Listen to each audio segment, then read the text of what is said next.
Hello everyone, today is June 23rd, 2025, and here's another comment, and this time just in preparation for today's live broadcasting, which will happen at 6 p.m. local Finnish time. So that seemed to have been a tradition now. I'm up to 40 hours of live broadcasting, which implies I have broadcasted more than 20 times. Good training. Okay, so I also, yesterday I wrote like a brief presentation, like a bio sketch, which should show up as a sort of minor information window if you join the live broadcasting, but I don't know if it works. So again, I'm a psychological scientist or a research psychologist, and I deal with emotional and social and nutrition psychology.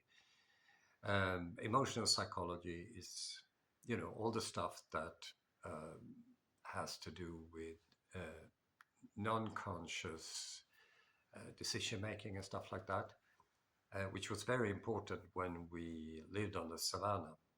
Not necessarily just decision makings, but reactions like fight, flight, and so on.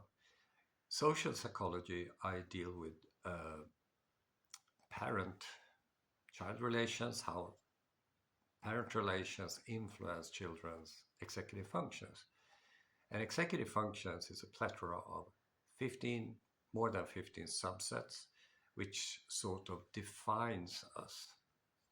And they include like impulse control, I would say self-esteem, lack of depressiveness, creativity, and on and on and on. I can't remember all of them.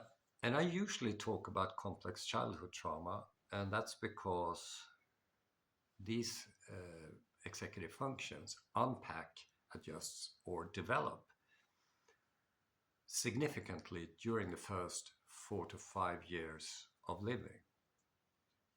And if that doesn't happen,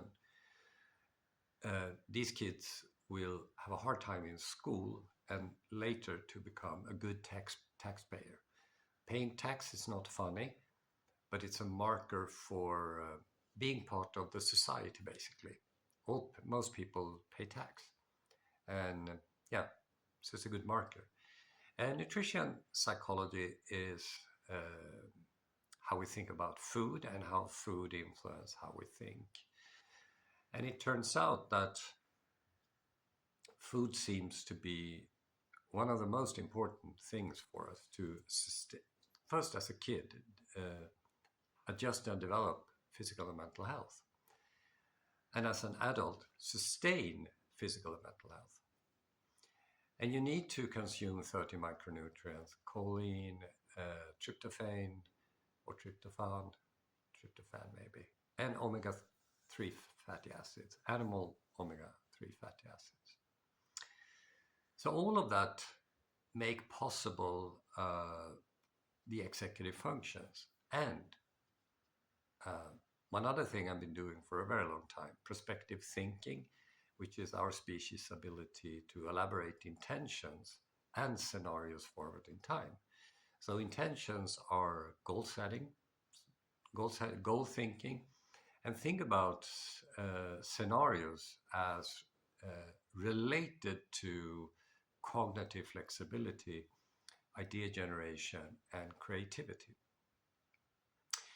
So yes, and yesterday I brought up continued influence bias, and this is when you know a theory is wrong, but you're still going to use it. And my example has been Freud, because his work is not scientific. He was a fantastic author. He was trained as a physician, so he could have been a psychiatrist, but he was not a psychologist. He just didn't understand how the mind works the way we do now. Other cases of continued influence bias is that here in Finland, nutrition people reiterate that saturated fat is bad for you. Turns out that the brain needs saturated fat. I know they're wrong, but they have this. This is the sort of meme that gave them their career, so they stick to it. They also claim that consumption of meat causes colon cancer. It doesn't. Absolutely not. Red meat is probably the most nutritious stuff that you can eat, and it's very important for kids. I love to talk more about that, but um, it's now, already 5 minutes. So let's connect again at 6 p.m. local Finnish time.